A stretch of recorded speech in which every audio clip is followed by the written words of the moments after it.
Prova didática da área 1 matéria de Ciências Jurídicas, na sala 348 do bloco D, início às 9h03, na presença da candidata Clarissa Domingos, e a banca examinadora formada pelos professores presidente, Ana Maria Durques da Silva Durco, Arli Pinto da Silva e Tiene Silvestre Neto. Passo a palavra à banca examinadora. Bom dia. Bom dia.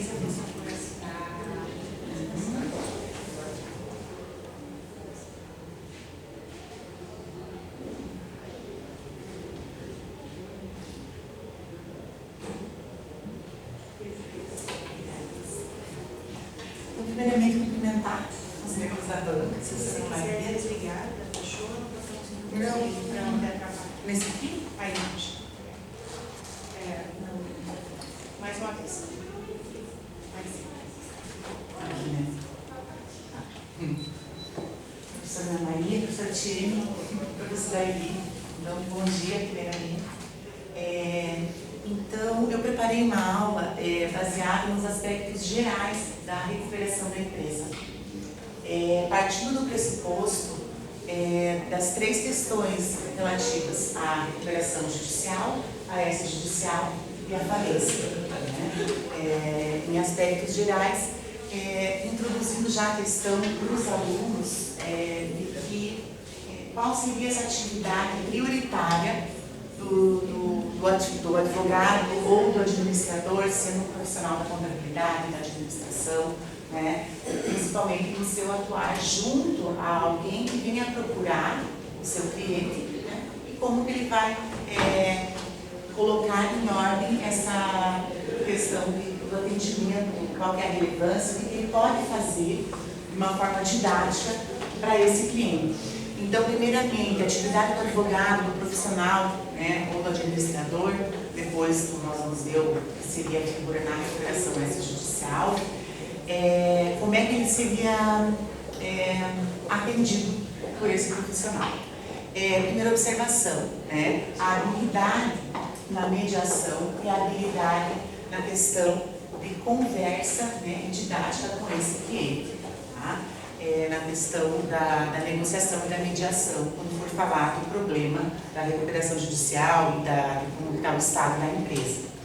A segunda observação é falar de uma forma rápida, mas que existe a função social da empresa, qual que é a função do Estado Democrático de Direito nesse sentido, de como que é feita a questão privada e como que é feito essa intervenção, né, do Estado na atividade econômica e quais são os limites do particular, como vai, por exemplo, contar para ele como é uma recuperação judicial, como vai ser a atividade judiciária, qual é o limite que o particular tem quando vai procurar essa atividade de ajuda para a recuperação judicial.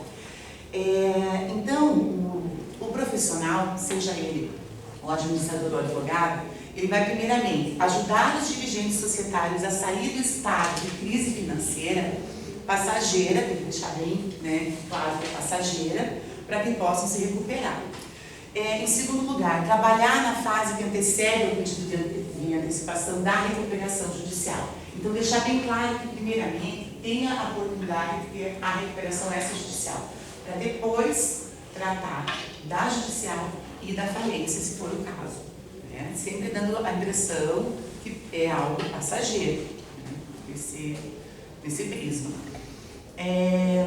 O pedido de recuperação, deixar ele bem claro que ele pode ser extrajudicial, né, judicial, orientando nas assembleias, tratando como que é o quadro como são os funcionários, quem são os credores, fazer uma lista, né, sempre está orientando o cliente nesse sentido. Defendendo os interesses, no caso, defendendo na falência e alertar sobre a possibilidade da insolvência civil também, né, a falência do empresário. Ou seja, então, ele tem que analisar objetivamente a situação, passar isso para o cliente, fazer um diagnóstico completo e determinar os objetivos prioritários da empresa, decidir qual é o melhor caminho a ser seguido, se é recuperar, se é vender, se é encerrar as atividades, para também ganhar um oxigênio para a tesouraria, no caso no financeiro, né? Dar uma oxigenada nisso aí antes de começar realmente, se for o caso, o plano de recuperação. Gerir a relação com os bancos, com os clientes, definir conforme a lei, nos limites da lei, os credores que deverão ser pagos, né, dentro dos limites da ordem legal, desenvolver o plano de recuperação, saber como se comportar diante dos débitos judiciais, deixar isso bem claro para o cliente, e estimar as consequências das dívidas perante os patrimônios da empresa e dos sócios administradores. E sempre depois de passar esse panorama geral, passar para os alunos algumas atividades, assim, por exemplo, dar uma pesquisada na internet quais são algumas empresas que você está vendo que podem pedir recuperação judicial.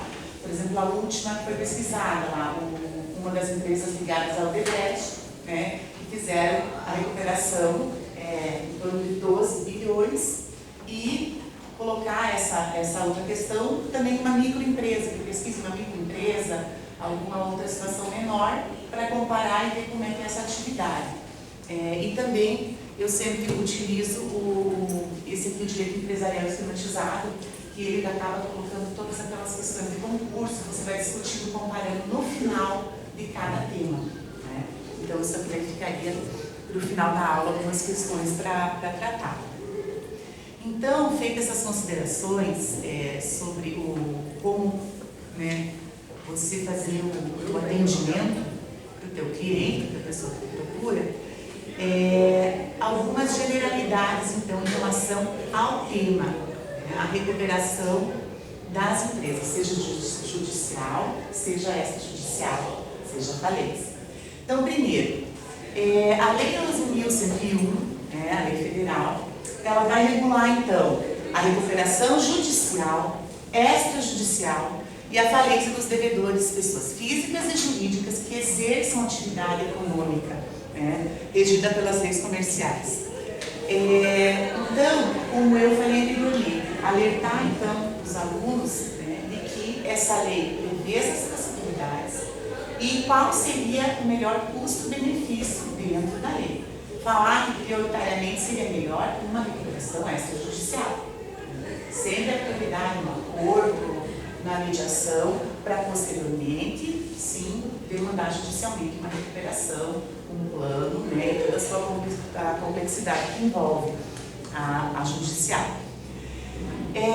Segundo, a lei visa principalmente a recuperação da média e da grande empresa, a Lei 11.101. Sendo a recuperação das empresas de pequeno porte e microempresas vista de forma, entre aspas, secundária, perto da complexidade, questões de complexidade, não de opção. Tá? A lei, então, de recuperação de empresas, ela está preocupada em criar um procedimento ordinário para a questão judicial e um extraordinário para a questão da recuperação extrajudicial, um procedimento especial, semelhante à concordata preventiva que tinha antes dessa lei, dilatando o máximo do prazo atual do pagamento dos credores quilogratários de 24 para 36 meses. E isso tudo daí será visto dentro dos artigos da lei, que são os principais a serem mencionados. Terceiro, desaparece do plano da lei 11.101 a concordata preventiva, suspensiva e a continuidade dos negócios do falido. Porque após a declaração de falência, antes eram mecanismos, a concordata preventiva, suspensiva, de recuperação judicial da empresa. E nisso, depois da lei, passa a dar lugar a um único processo chamado da recuperação judicial, que ocorre sempre antes da falência. Então, anteriormente, um procedimento ordinário, para as pequenas empresas, um procedimento especial, que vai sendo colocado aqui como um procedimento único, que se chama recuperação judicial. Nascimento da recuperação extrajudicial. Então, primeiramente, vamos falar da extrajudicial. Ela é uma tentativa do devedor resolver os seus problemas com os credores, sem que haja uma grande necessidade da intervenção judicial. Com a legislação Antes teria que ser pedido um prazo de pagamento das dívidas, pedir a remissão, pedir a suspensão definitivamente. Com a Lei 11.101, a gente chama que agora existe uma negociação com os credores, né? Uma negociação com os credores da empresa, tá? Vendo os créditos com os devedores, e nesse sentido a mediação e o contato do profissional com essa situação, para que seja uma solução, entre aspas, amigável e possível, porque tem muito disso, né, de acordos que geralmente não são cumpridos. Então a gente sempre tem que analisar a possibilidade, é isso que a recuperação extrajudicial vem trazer, essa tentativa da solução amigável das dívidas do empresário.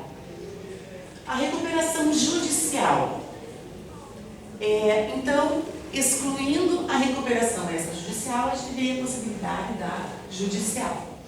O passo seguinte, então, para a judicial seria a busca de uma maior intervenção, né? E o devedor, através do administrador, através do advogado, realizar um plano de recuperação. Tá? Esse plano de recuperação judicial é negociado, então, com credores que são reunidos em assembleia, né? Conforme a lei, ela vai colocando esse passo a passo. O devedor, através ou do advogado, do administrador, né, ou dele mesmo, deve ter características de um bom negociador, um bom negociante. E os credores poderão aceitar ou rejeitar esse plano de recuperação, propondo ou não alterações. No primeiro caso, né, então, aceitando, ele se submete a aceitar essas alterações, pois caso contrário poderá ser declarada a sua falência, né, se as modificações não forem abusivas, como ocorre de forma geral, e no segundo caso, de forma geral, né, e no segundo caso, o destino da empresa para que as mãos dos credores, né, não fiquem unicamente nas mãos do devedor, como ocorre atualmente com a concordata, onde a lei se propõe a pagar os credores à vista em 6, 12, 18 e 24 meses. Tá? Hoje em dia já não existe esse prazo limitado dos pagamentos, né? Pode ser um plano de renegociação com pagamento de dívida, vamos colocar ali até 10 anos. Né? Então não tem essa rigidez que tinha anteriormente a Lei 11.101. A falência. A falência pode ser pedida, então, pelo próprio devedor, pelo credor, e ela decorrerá da decisão que julgue procedente o pedido de recuperação judicial. Então, ela é uma consequência do julgamento já negativo de um pedido, pela não aprovação do plano de recuperação judicial e ainda da conversão do processo de recuperação judicial em falência, quando uma obrigação essencial do empresário for descumprida, como por exemplo, pela não apresentação do plano de recuperação judicial. Para o pedido de falência, será necessário no mínimo crédito equivalente a 40 salários mínimos. Então, aqui já vão sendo criadas limitações da lei a, por exemplo, falta da boa vontade ou da perda de não ter apresentado esse plano de negociação, né? Que ele, a princípio, é bem aberto. Existe também a questão da cessão da empresa, né, após a falência. Então, o instituto, pode-se dizer, da cessão da empresa. O legislador, ele procura preservar a empresa, né, que é toda a atividade organizada do empresário, para que ela possa ter continuidade após a falência. Não é a pessoa jurídica que é cedida, né? Sim, a empresa, por isso que a associação tem a trabalhista, a tributária, né? Elas vão tendo cada um o seu papel dentro da lei, e dessa forma muitos negócios surgirão de investidores que querem comprar as empresas falidas, né? Se eu posso comprar para si, se eu não posso, quais são essas possibilidades que eu estou colocando conforme a lei. É importante que a atividade seja mantida, caso contrário, se a empresa for comprada somente para ser extinta, a lei não está sendo respeitada, né? Tendo em vista que a finalidade é manter a atividade organizada em funcionamento, a lei sempre fala isso. ela deixa bem determinado que o importante é você seguir a atividade. Esse é o intuito, não é a extinção, né? As pessoas submetidas à lei, quem são as pessoas? Né? Está sujeito, então, à recuperação extrajudicial, a judicial e à falência, o empresário. Então, aqui, quando eu estou já colocando termos gerais num tema como recuperação da empresa, eu já parto do pressuposto que eu já dei uma aula falando sobre o que é empresa, o que é a microempresa, quem é o empresário, que é a atividade comercial. Então, eu estou partindo do pressuposto que isso já foi colocado. Então, quem são esses protagonistas, né? As pessoas submetidas à lei? Os termos utilizados, então, entre aspas, empresário, a sociedade empresária, né? São quem? O empresário pode exercer atividade individualmente ou sob a forma de sociedade, lembrando quem ele é, ou seja, quando se fala em empresário, se engloba a figura do empresário individual e da sociedade empresária. Daí volta a esses conceitos. As pessoas não submetidas à lei de recuperação das empresas e das falências não estão sujeitos à lei, conforme a Lei 11.101. Né? As empresas públicas, a sociedade de economia mista, a instituição pública ou privada, cooperativa de crédito, consórcio, entidade de previdência complementar, sociedade operadora de plano de assistência de saúde, sociedade seguradora, sociedade de capitalização e outras entidades legalmente equiparadas às anteriores.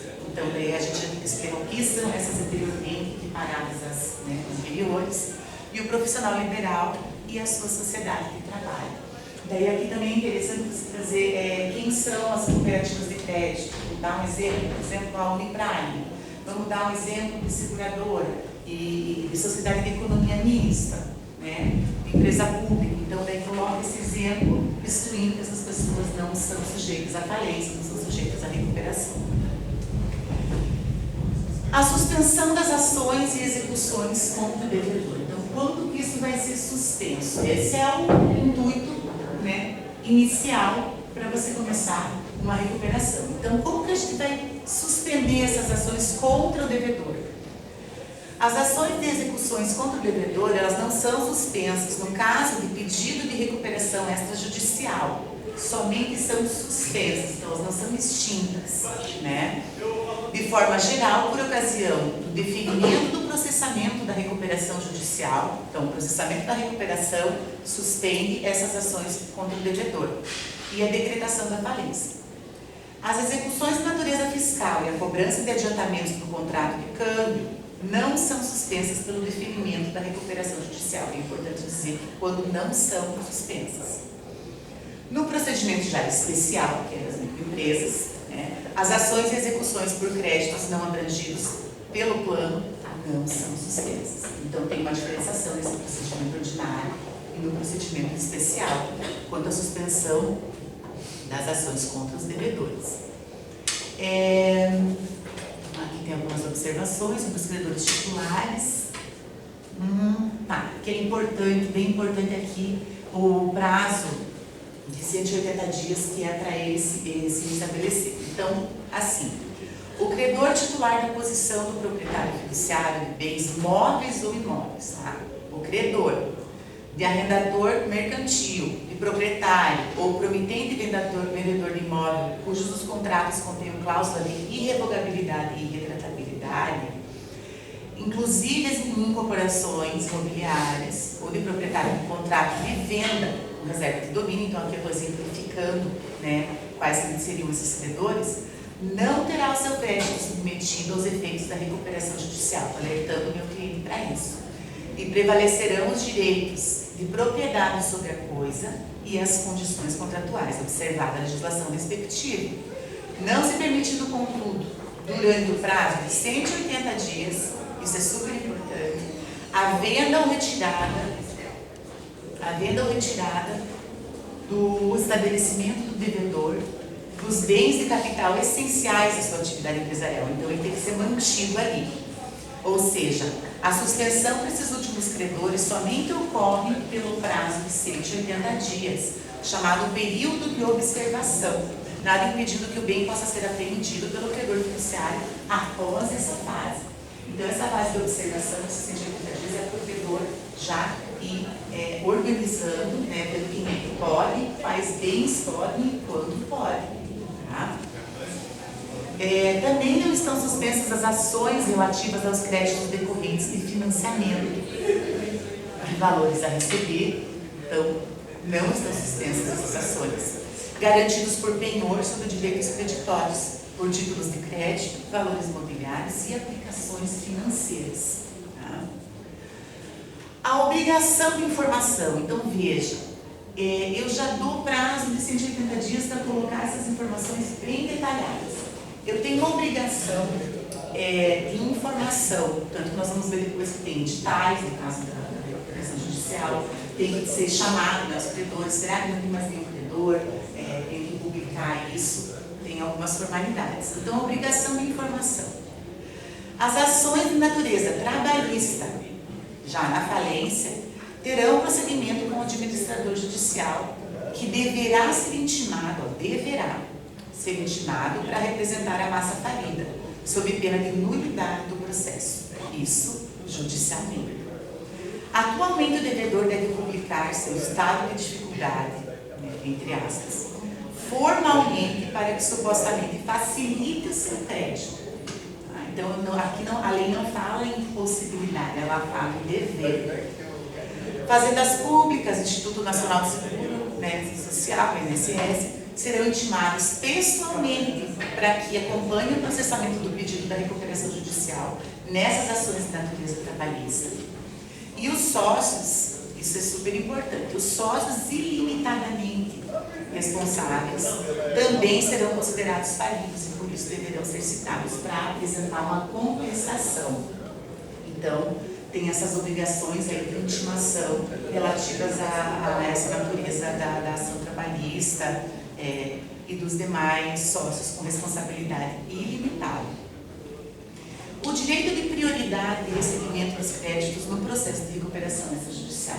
Então, isso é o que geralmente é mais questionado. Quem é que precisa ser pago primeiro? Quem é que tem preferência? Quem é que não tem? Então, a lei ela já coloca, né, exatamente isso. No processo da recuperação extrajudicial, não existe nenhuma ordem legal para o recebimento dos créditos na extrajudicial.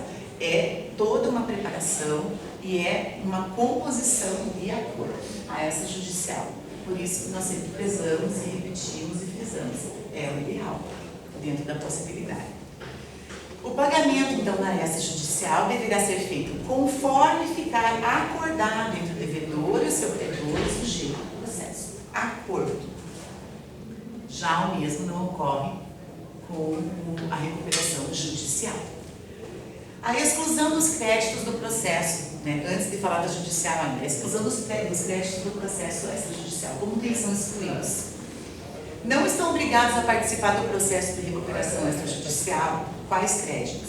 Os créditos derivados da legislação do trabalho, acidentes de trabalho e de natureza tributária, o crédito decorrente do adiantamento do contrato de câmbio destinado à exportação, isso segundo a lei, o credor titular da posição de proprietário fiduciário e os bens móveis ou imóveis de arrendador mercantil, de proprietário ou promitente vendedor de imóveis, cujos contratos contenham cláusula de irrevogabilidade ou irretratabilidade, inclusive incorporações imobiliárias, ou de proprietário em contrato de venda com reserva de domínio, não terá o seu crédito submetido aos efeitos de recuperação judicial e prevalecerão os direitos de propriedade sobre a coisa e as condições contratuais, observada a legislação respectiva, né? Não se permitindo, como já falamos, nesse prazo, no período de observação de 180 dias, né, essas execuções, essa suspensão das execuções. Então, assim são feitas as exclusões dos créditos, conforme a Lei 11.101. O direito de prioridade de recebimento dos créditos agora no processo de recuperação judicial. Então, a gente já viu que no acordo na área judicial vai ter um acordo que vai colocar essa ordem conforme os credores e conforme for acordado. Na judicial, a lei diz que havendo débitos de natureza estritamente salarial vencidos nos 3 meses anteriores ao pedido da recuperação judicial, Esses devem ser pagos no prazo de 30 dias até o limite de 5 salários mínimos por trabalhador. O saldo deverá ser pago no prazo de 1 ano, juntamente com o crédito decorrente dos acidentes de trabalho. Então, essa junção que é a prioritária. De forma geral, os demais créditos serão pagos conforme estiver previsto no plano de recuperação judicial, e também o crédito tributário está excluído, podendo ser cobrado fora do plano, sendo que legislação específica deverá estabelecer esse parcelamento, especificamente na área tributária. Então, na parte judicial, é muito importante falar para o cliente ou para o assistido, né, quais são os trabalhadores, qual é o perfil da empresa, como é que está sendo o pagamento, como é que está toda a situação tributária e trabalhista da empresa. A partir daí vai traçar, né, essa prioridade dentro da lei. A exclusão de créditos do processo de recuperação judicial. Como eu já falei, o crédito tributário, né, já é excluído. Os decorrentes, então, do adiantamento do contrato de câmbio destinado à exportação e do titular da posição do proprietário fiduciário dos bens móveis. Tudo aquilo que nós já falamos anteriormente, cabe aqui também da extrajudicial nesse sentido para a judicial. Né? Tá na lei. O mais importante é a questão sempre dos créditos tributários e trabalhistas. O período de observação que nós tratamos já, que era de 180 dias que a lei prevê.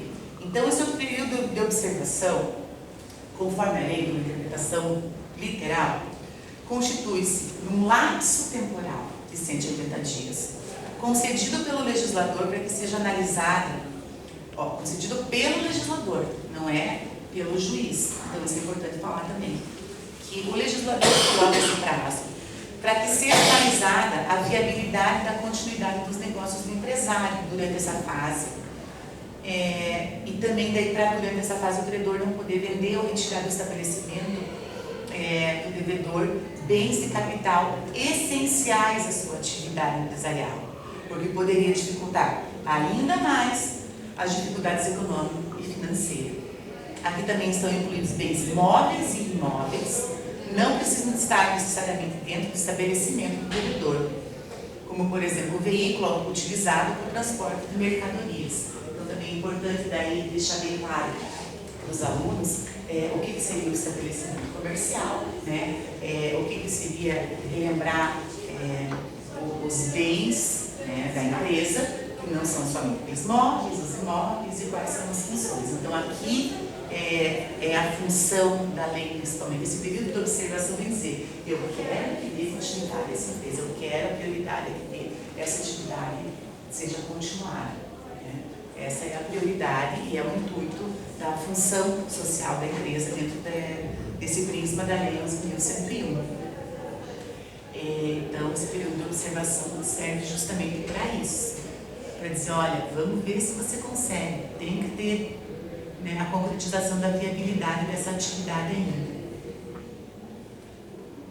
O direito de prioridade de recebimento de crédito diante do processo de falência. Então, nós falamos agora anteriormente dessa prioridade no processo extrajudicial, no processo judicial da recuperação e agora no processo de falência. Então, a lei ela vai falar em créditos extraconcursais, créditos concursais, vai falar dos credores quirografados, vai tratar da questão da legislação do trabalho. Então, aqui a lei ela vai colocar toda essa ordem aqui, vai explicar o que são os créditos extraconcursais, que não concorrem com os concursais, quando declarada a falência, vai colocando essa questão, dizendo quais são pagas no primeiro momento, quais são pagas no segundo momento e qual é essa ordem. Então, por exemplo, ela fala ali, os créditos extraconcursais, prioridade. Aqueles que terão prioridade de recebimento, os créditos, por exemplo, o adiantamento no contrato de câmbio. Daí vai colocar os concursais. Em segundo lugar, né, vencendo, por exemplo, o crédito derivado da legislação do trabalho, limitado a 150 salários mínimos por credor e os decorrentes de acidente de trabalho. Então, eu vou explicando qual é a matéria dos créditos extraconcursais, que são a prioridade, e dos concursais, que são secundariamente aqueles que vão sendo saldados. Então, coloca a toda hora. Então, primeiro, né, os trabalhistas decorrentes desse bem trabalho, créditos com garantia real, em terceiro lugar. Quarto lugar, o crédito tributário. Quinto lugar, o crédito com privilégio especial. Sexto lugar, com privilégio geral. Sétimo lugar, crédito quirografário, incluindo, né, o saldo de créditos não cobertos pelo produto da alienação dos bens vinculados com o pagamento, como ocorre com o crédito de garantia real. Os saldos dos créditos derivados da legislação do trabalho, daí sim, que exceder 150 salários mínimos, então daí já estão bem mais abaixo, né, até 150 é o segundo lugar. As multas contratuais e as penas pecuniárias por infração das leis penais ou administrativas dessa empresa, inclusive com multas tributárias e créditos trabalhistas cedidos a terceiros. E por último, em oitavo lugar, o crédito subordinado. Colocar um quadro comparativo, mostrar quais são esses créditos, né?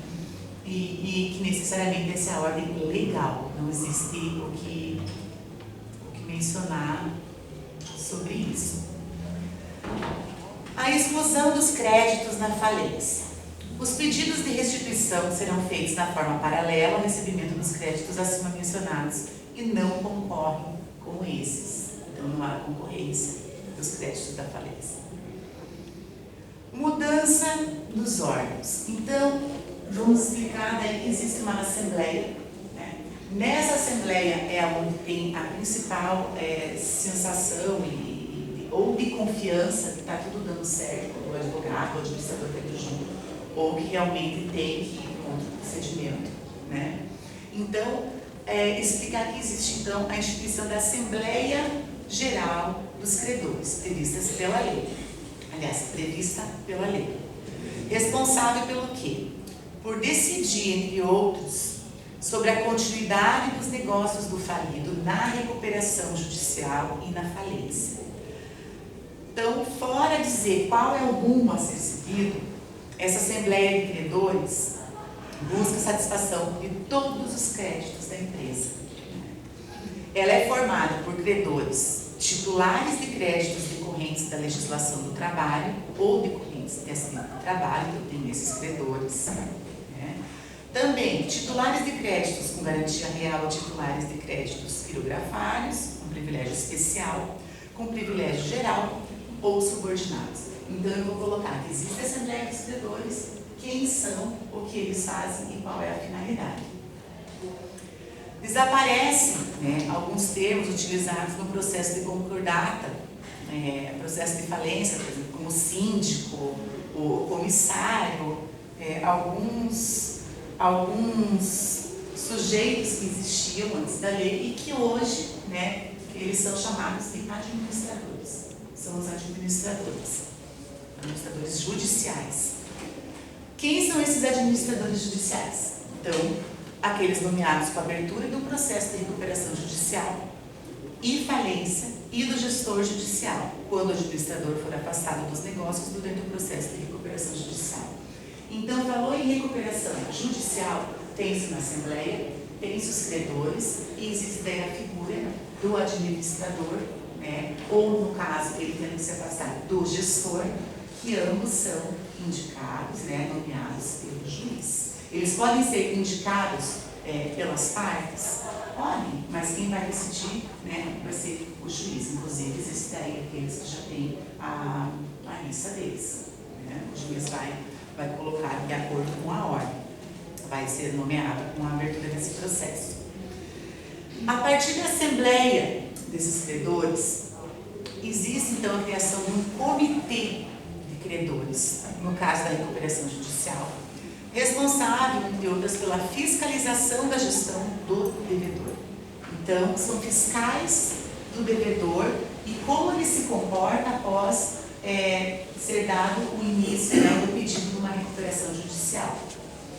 Ele é formado, então, esse comitê, por um representante indicado pelos credores trabalhistas, indicam, né, então não são eles propriamente ditos, um representante indicado pela classe de credores com direitos reais ou de garantia de privilégios especiais e outro representante da classe de credores quirografários e com privilégios gerais. Cada classe conta com 2 suplentes. Isso também, então, a lei vai colocar aí. Então, tendo entrado um pedido, tendo sido dado entrada no pedido de recuperação judicial, tenho os credores, tenho a assembleia, sei qual é a ordem de pagamento, tenho esse comitê, agora eu vou ver qual que é a finalidade dessa recuperação judicial, já que eu não consegui um acordo. Né? É bem simples, né? A lei coloca de uma forma bem simples qual é essa finalidade. A recuperação judicial do devedor visa o quê? A continuidade do negócio da empresa, né? Os negócios viáveis ainda da empresa, porque muitas vezes essa empresa é mais abrangente nas suas atividades e algumas atividades são viáveis e outras nem tanto. Então, ver a viabilidade disso. Continuidade dos negócios das empresas, manutenção de empregos e pagamento de credores. A legislação anterior a 11.101, pelo que a gente estuda, assim, quando compara, ela era muito preocupada com a formalização e a falência, muito foco na falência, na falência, na falência. Depois dessa lei, com o efeito dessa lei, a gente nota assim, nitidamente, como eu falei anteriormente, a função social da empresa justamente para a manutenção do emprego, para a manutenção da atividade. E isso é a prioridade, a finalidade da recuperação judicial. É tentar dar continuidade, manter emprego dentro de uma forma viável. Né? Depois não tem outras questões, se o juiz vai determinar que seja feito daí o que é ideal, uma fusão, uma cisão, a extinção, quem sabe, mas isso depende já da empresa, bem estudado pela recuperação. Então, com a lei, né, eu coloquei essa observação, não há tanto formalismo, né, agora, porque ela se preocupa com a função social da empresa dentro do seu meio de atuação. Essa é a principal preocupação. Manutenção do emprego, pagamento dos credores. A abertura do processo da recuperação judicial. Então, sabendo que ela existe e qual que é a sua finalidade. Atualmente, o devedor apresenta ao juiz uma proposta de pagamento que será feita a seus credores, seguindo as condições estabelecidas na lei para a realização dos pagamentos. Então, tudo de uma forma legal. Né? Uma vez preenchidos os requisitos estabelecidos na legislação, o julgador, sem ouvir ninguém, determina a abertura do processo de concordata. Eu já coloco assim em peça, sem ouvir ninguém, para deixar já bem certinho como que quais são as questões menos formalistas possível, né? Para depois, quando a gente for analisar aí um artigo ou outro da lei, aí sim entender qual que é o mínimo de formalismo para isso. Né? Eu coloco bem nessa expressão mesmo. Sem ouvir ninguém, né, determina a abertura do processo de concordata. Ou seja, o devedor aqui não tem toda essa questão de querer ou não. Né? Foi para a recuperação judicial, ele já não está com aquela possibilidade de acordo que ele tinha antes. Isso que é importante deixar claro. A apresentação, então, do plano de recuperação judicial. Eu entrei com ele, abri, de abertura. Como que vai ser essa apresentação? O devedor deverá apresentar o seu pedido em até 60 dias em um plano detalhado de recuperação, dizendo de que forma o empresário vai se recuperar. Então, ele vai contar como que vai ser essa recuperação, como que ele vai fazer para pagar os seus credores. E esse processo de recuperação judicial, ele é aberto por uma fase preparatória e conservatória, que permite uma análise profunda da situação econômico-financeira, patrimonial, social da empresa, para ver se é possível a sua recuperação. Então, aqui, a apresentação do plano, você conta, né, ao juiz como que vai ser essa tua objetividade quanto ao pagamento dos seus credores, quanto à continuidade do negócio e como que ele vai ver se isso é viável ou não. Né? Então, é o plano que você apresenta para o juiz. Então, tem esse prazo de 60 dias, né? a partir do seu pedido. Pediu 60 dias para apresentar esse plano. No plano, sendo necessário, então, se for o caso, o devedor mencionará se haverá cisão, incorporação, fusão ou cessão de cotas ou ações da sociedade, substituição total ou parcial dos administradores, né, dos funcionários, dos créditos, se haverá aumento do capital social, ou seja, de que forma ele pretende se recuperar, devendo comprovar aos seus devedores. Então é isso que ele tem que fazer, comprovar a eles como que isso vai ser feito. Professora, só para sua informação, com 10 minutos para concluir a prova. Perfeito. Acho que vai estar bem certinho. Do deferimento da recuperação judicial. Uma vez processada a recuperação judicial com a aprovação do plano de recuperação, o empresário permanecerá sob observação judicial. Observação, então, é o período de observação judicial. Em princípio, somente por 2 anos. Após esse período de 2 anos, o processo é retirado da justiça e o plano pode ser revisto. Isso é super interessante. Pode ser revisto se houver modificações substanciais na situação econômico-financeira do devedor. Aliás, do devedor. Então, se ele tem uma modificação positiva, está conseguindo dar uma oxigenada na empresa, ele pode rever, pode passar essas informações, né, mesmo após esse prazo de 2 anos, para que ele consiga, né, rever aí a sua situação. O descumprimento das obrigações do devedor. Então, ele descumpriu as obrigações dele, que ele mesmo colocou no plano de recuperação. Atualmente, o devedor que deixa de cumprir as suas obrigações pecuniárias no processo de concordata tem em situações normais a sua falência declarada, em situações normais. Não somente pelo descumprimento de obrigações pecuniárias, mas também pelo descumprimento de outras obrigações essenciais. Ele terá declarado a sua falência. Como, por exemplo, como assim? Não é só você se desobrigar a pagar. Quais seriam essas outras situações? A não realização de uma fusão, que era considerada essencial, por exemplo. A aprovação pelos credores de um plano de recuperação e ele, né, fazer o oposto disso, ou desvirtuar. Então, tudo isso é descumprimento de obrigação. E acaba acontecendo o quê? Nulidade dos atos praticados por ele. Né? Vai acabar aí a possibilidade de uma recuperação judicial bem sucedida. Além, quando tem esses atos daí considerados nulos por esse devedor, aumenta o prazo que era de 60 para 90 dias do período de observação suspeito, tornando inoponível perante a massa liquidanda certos atos praticados por ele, né, pelo devedor, que vinham para prejudicar os credores, como a constituição de garantia real do bem do ativo imobilizado. Esse é o efeito real do processo coletivo, fazendo com que o patrimônio global do devedor sirva como garantia para o pagamento dos credores. Então, acaba tendo essa característica da nulidade dos atos praticados por ele que visam prejudicar os credores. E assim não é só que visam prejudicar, que mesmo sem a culpa, sem o dolo, ocorram aí e prejudiquem os credores. Então, não é porque ele quis ou não quis, ele está bem assistido, fez um plano, ele não vai eximir então essa culpa e vai ter os seus atos considerados nulos. A responsabilidade penal, aqui poderia ser também um tópico de outra aula, né? A responsabilidade penal, a responsabilização civil em relação a isso. Eu coloquei apenas uma observação aqui.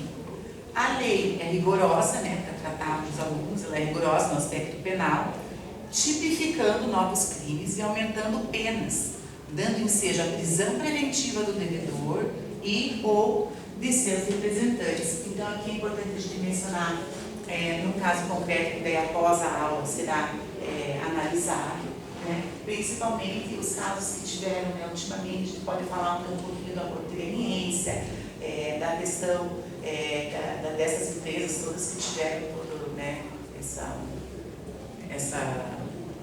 questão da imprensa sendo muito mobilizada em relação, vamos pegar o exemplo da Odebrecht, como tudo aconteceu, né, de uma forma resumida, mas para que seja entendido como que isso pode ocasionar a prisão de devedores, né? Que a princípio são empresários, são um plano de recuperação e acabaram, de uma forma ou de outra, não por estarem mal assistidos, mas decorrentes de outras situações ligadas a ilegalidades, né? Acabaram tendo essas penalidades. Então, deixar bem claro que pode sim ter o aspecto penal e criminal dentro desse comportamento desses empresários, né? Quando devedores e quando já tendo colocado uma recuperação judicial.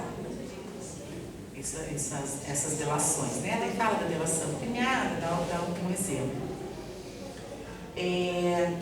A venda dos bens do devedor falido. Conforme a lei, os bens arrecadados do devedor serão vendidos de forma mais rápida para pagar os credores, porque não é necessário esperar a formação do quadro geral de credores para ocorrer a venda. Então, não precisando ter essa espera, né, já pode-se colocar a arrecadação e vendido de forma rápida. A disponibilidade de bens particulares, daí aqui a gente já está falando dos réus, né, já partindo do pressuposto que teve aqui uma penalidade. A responsabilidade solidária e ilimitada dos controladores e administradores da sociedade, daí eu coloco aqui o exemplo da sociedade limitada, estabelecidas nas respectivas leis, bem como a dos sócios comanditários do sócio oculto, previstas em lei, poderá ser engajada com decretação de falência, tornando seus bens indisponíveis. Então, né, primeiro fala da venda dos bens, depois da indisponibilidade deles. O prazo de defesa. O prazo de defesa no processo de falência, de 24 horas, vai para 10 dias, conforme essa legislação 11.101. Né? Essa alteração deveria ser assim, a gente até coloca assim a opinião, né? Será que esse prazo de 10 dias, questionam os alunos, será que esse prazo de 10 dias seria um prazo bom? Será que não seria bom 15 dias? A antiga lei falava em 24 horas, né? Então coloca assim essa questão para pensar, né?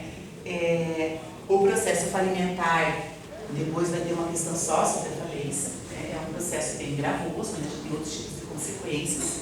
Então fazer uma leitura aí da lei em relação a todos esses aspectos, esses artigos, a lei fala sobre isso, desses pontos que eu coloquei aqui como gerais, e fazer principalmente repensar nos prazos sobre a recuperação judicial. Será que esses prazos que a lei coloca são justos, são injustos?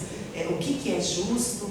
Né? Se dá a possibilidade para o devedor colocar ali os funcionários, os quadros de devedores, se isso é legal, se não é, o que acha, né?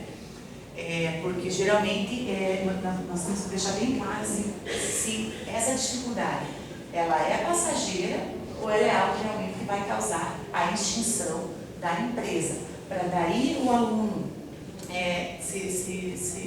se focar na extrajudicial, na judicial e na falência. Né? Então, após assim, essas considerações, eu coloco duas atividades complementares. Né? Eu gosto sempre bastante de passar essas atividades no início da outra aula, porque eles estudaram a aula. Então, assim, começa a aula já dizer, vamos relembrar o que era a recuperação judicial e extrajudicial. Então, traz um caso de uma recuperação extrajudicial, de uma recuperação judicial, fala de uma forma bem... não dá para tomar muito tempo, senão fica um pouco complicado, né? Pela experiência em sala de aula, a gente tem que fazer uma coisa bem dinâmica. E também algumas questões que eu trouxe daí do professor Edilson, Medino das Chagas, e mencionando, inclusive, os quadros didáticos, né? Para que eles estudem, vejam esses quadros que ajudam bastante a memorizar essas questões, porque é um tema bem complexo. Né? Seria isso, essas considerações gerais, porque né, é um tema que abrange bastante coisa, mas eu tentei condensar em umas considerações gerais, né? Não citando o artigo de lei, mas simplesmente citando a lei para depois ir pontualmente colocando. Não deu para eu colocar aqui para vocês verem, mas está tudo aí. Tá certo. Tá Muito bom? obrigada. Eu que agradeço a atenção. Paciência. Tá? Professora, Alguma dúvida? muito obrigada, então, Clárice. Obrigada a vocês.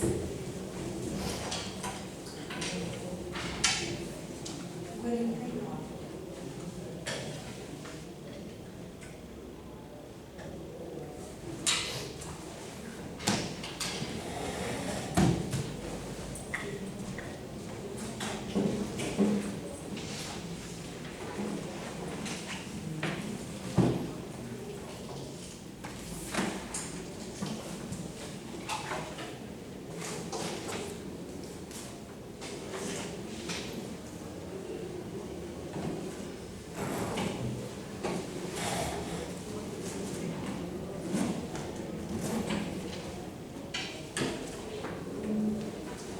Bom dia de trabalho com vocês. É assim hoje, né?